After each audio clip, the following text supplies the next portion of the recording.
Hello friends, good morning. Today we are going to teach a very interesting unit, Unit 3, fought and won. Fought એટલે કે લડ્યા. Fought એટલે લડ્યા. Fought એ ફાઇટનું ભૂતકાળનું રૂપ છે. ફાઇટનું પાસ્ટ પાર્ટિસિપલ છે. વોન એટલે કે જીત્યા. વોન એ પણ વિનનું પાસ્ટ પાર્ટિસિપલ એટલે કે ભૂતકાળનું રૂપ છે. ફોટ એટલે કે લડ્યા અને વોન એટલે કે જીત્યા. તો લડ્યા અને જીત્યા. Now we are going on activity 1, Madan Manchur. I recite the poem. Listen to me very carefully. Madan Manchur, born at Janakpur, studied at Gyanpur, worked at Karmapur, married at Jivanpur, fell ill on Friday, admitted on Saturday, was on Monday, died on Tuesday, cremated on Wednesday. This was the story of Madan Manchur. અહીંયા મદન મંચુરની એક વાર્તા આપેલી છે. મદન મંચુર એ મદન મંચુર નામનો એક વ્યક્તિ છે. Born at Janakpur, તે જનકપુરમાં જન્મ્યો હતો. સ્ટડીડ એટ જ્ઞાનપુર, તે જ્ઞાનપુરમાં તેને અભ્યાસ કર્યો હતો. સ્ટડીડ પણ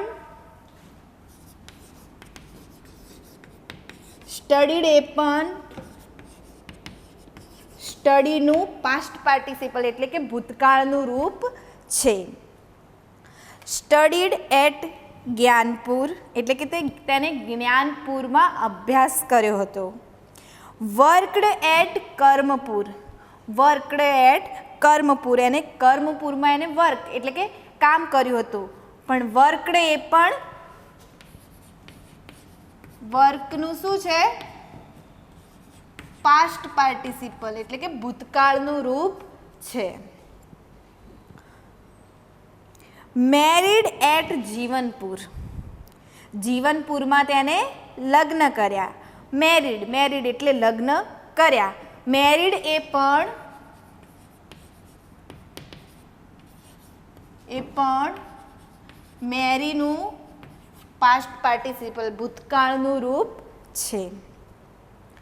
fail ill on Friday, married at જીવનપુરમાં એને લગ્ન કર્યા. ફેલ ઇલ ઓન ફ્રાઈડે એટલે કે શુક્રવારે એ ઇલ એટલે કે માંદો પડ્યો. ફેલ એટલે પડ્યો.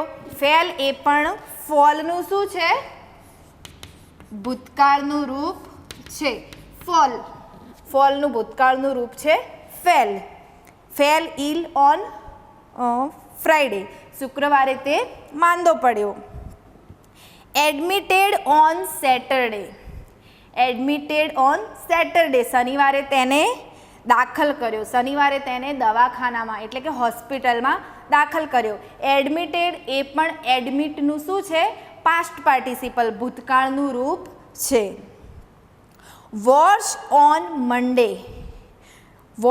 ઓન મંડે, સોમવારે તેની તબિયત, વોર્સ એટલે બેડ એટલે ખરાબ અને વોર્સ એટલે કે વધારે ખરાબ. સોમવારે તેની તબિયત વધારે ખરાબ થઈ, વધારે બગડી. વોર્સ એ બેડનું કમ્પેરેટિવ ડિગ્રીનું રૂપ છે.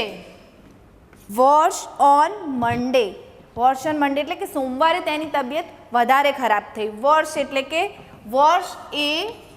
વધારે ખરાબ. વોર્સ એ બેડનું કમ્પેરેટિવ ડિગ્રીનું રૂપ છે. કમ્પેરેટિવ ડિગ્રી એટલે કે comparative adjective are use to compare one noun to another noun, એટલે કે એક સંજ્ઞાની બીજા સંજ્ઞા સાથે સરખામણી કરવામાં આવે છે, સરખાવવામાં આવે છે, ત્યારે કમ્પેરેટિવ ડિગ્રીના યુઝ થાય છે. એક્ઝામ્પલ તરીકે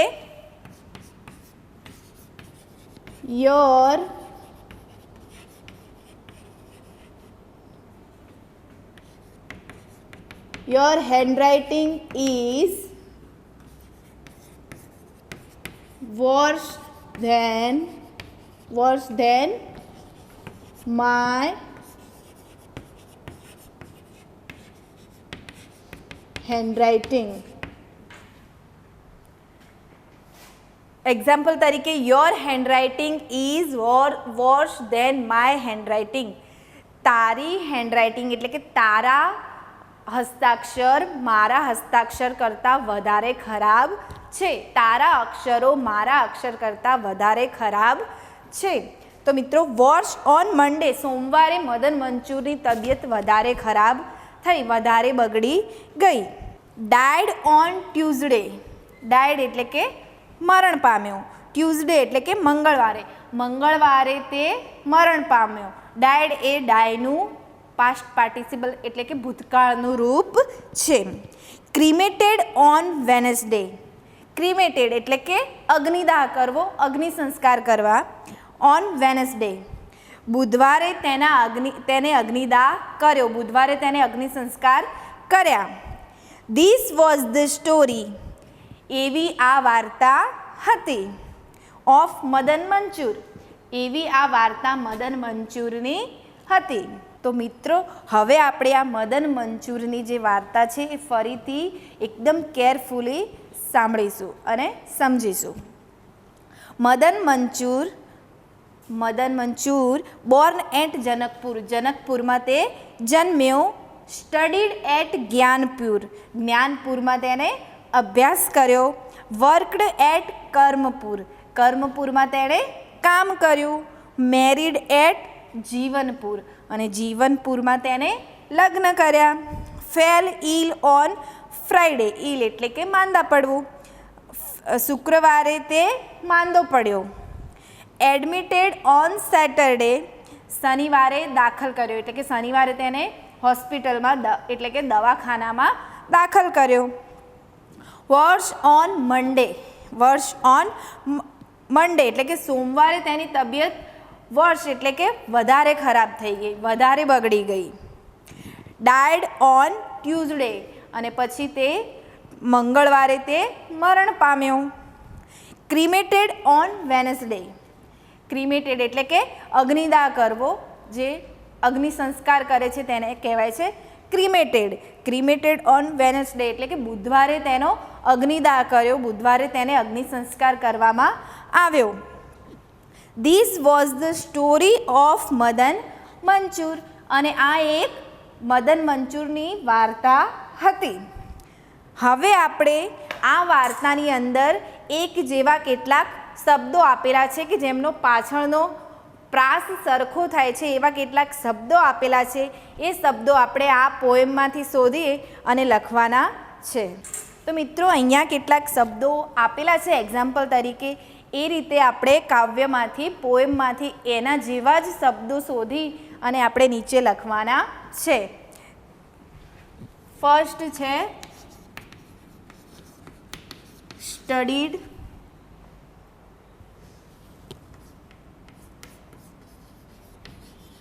મંડે,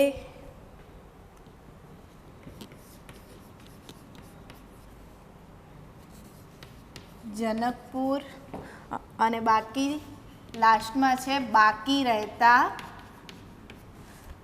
શબ્દો.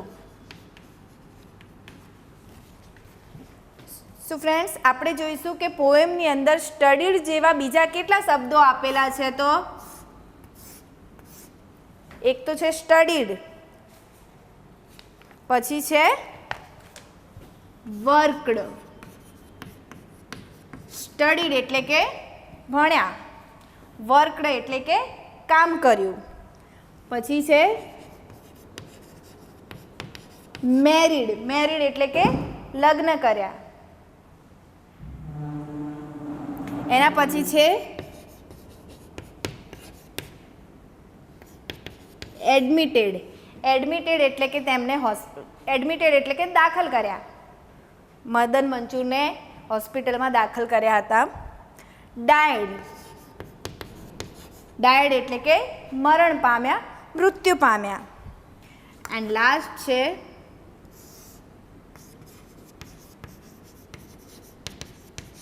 ક્રિમેટેડ. ક્રિમેટેડ એટલે કે અગ્નિદાહ કર્યો, અગ્નિ સંસ્કાર કર્યો. એ જ રીતે મંડે. તો આ કાવ્યની અંદર, આ પોએમની અંદર બીજા કયા વારના નામ આપેલા છે તો આપણે જોઈશું. ટ્યુઝડે. મંડે એટલે સોમવાર, ટ્યુઝડે એટલે મંગળવાર, વેનસડે એટલે કે બુધવાર. પછી કયો વાર આપેલો છે તો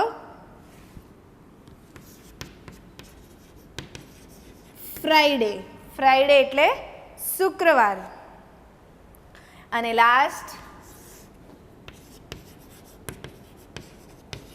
સેટરડે. સેટરડે એટલે કે શનિવાર. એ જ રીતે અહીંયા નામ આપેલા છે ગામના નામ. જનકપુર. જનકપુર એ ગામનું નામ છે. એ જ રીતે આની અંદર બીજા કયા કયા ગામના નામ આપેલા છે તે આપણે જોઈશું. જનકપુર સિવાય બીજું કયું છે? જ્ઞાનપુર. જ્ઞાનપુરમાં એને અભ્યાસ કર્યો હતો. પછી છે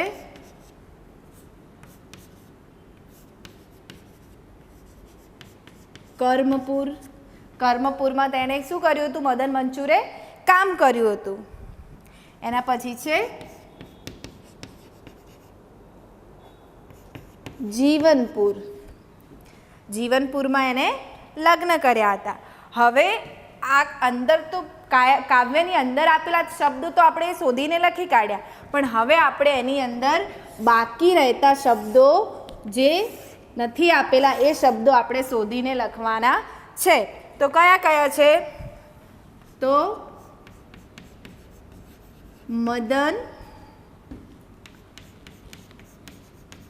મંચુર. મદન મંચુર. પછી બોર્ન એટ. બોર્ન એટલે કે જન્મ્યો. એના પછી છે ફેલ. ફેલ ઇલ એટલે કે માંદો પડ્યો. એના સિવાય છે ઓન. પછી છે સ્ટોરી ઓફ. સ્ટોરી ઓફ એટલે કે ની વાર્તા. સ્ટોરી એટલે કે વાર્તા. એના પછી છે વર્સ એટલે કે વર્સ એટલે કે વધારે ખરાબ.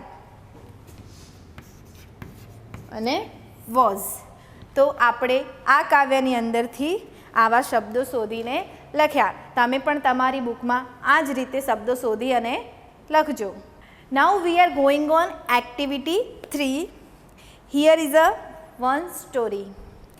તમે વાલિયા લુંટારાની વાર્તા તો જાણો છો. અહીં વાલિયા વિશે થોડા વાક્યો આપ્યા છે. અહીંયા આપણે ખાલી જગ્યા આપેલી છે, એની અંદરથી કૌંસમાંથી યોગ્ય વિકલ્પ પસંદ કરી અને આપણે બ્લેન્ક્સ ફિલ કરવાની છે. Valiya blank was were a robber. He blank lived in a forest. He blank looted people.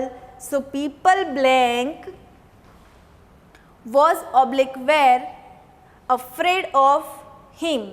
His family blank in a bracket was were not happy with him. Once Narad Muni blank in a bracket passed through the forest. His advice blank in a bracket changed Valia's life.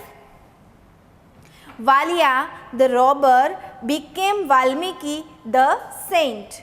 He blank in a bracket wrote the Ramayana. હવે આપણે આને સમજીશું અને જવાબ લખીશું. Valiya blank a robber. તો Valia was a robber. He blank lived in a forest. તો he lived in a forest. He blank looted. So he looted people. So people blank was where. So people were afraid of him. His family blank in a bracket was were. So his family was not happy with him. Once Narad Muni blank in a bracket passed and pass. So through the forest. So Narad Muni passed through the forest. His advice blank changed Valia's life. So his advice changed Valia's life. Valia the robber became Valmiki the saint. He blank in a bracket write or wrote the Ramayana. તો અહીંયા આવશે he wrote the Ramayana. Now we are discuss the story in properly. Valia was a robber. Valiyo એ robber એટલે કે લૂંટારો. વાલિયો એ લૂંટારો હતો. He lived in a forest. તે જંગલમાં રહેતો હતો. ફોરેસ્ટ એટલે કે જંગલ. તે જંગલમાં રહેતો હતો. He looted people. તે લોકોને looted એટલે કે લૂંટતો હતો. તે લોકોને લૂંટતો હતો. people એટલે કે લોકો. So people were afraid of him.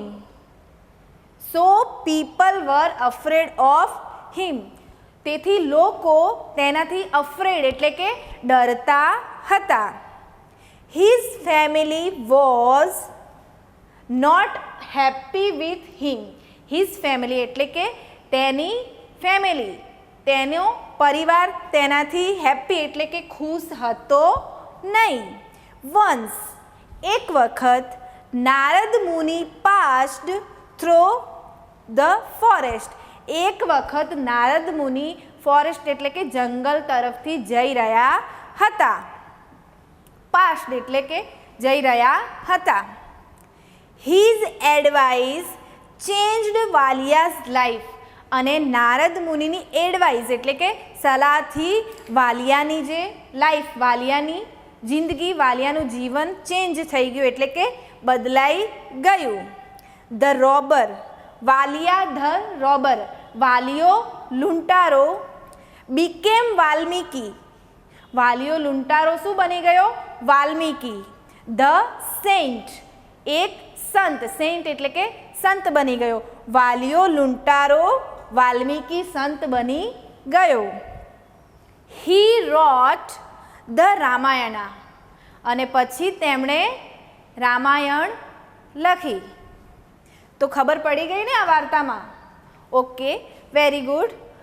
So hope you understand this story, this very interesting story. Now we will learn other activities in next lecture.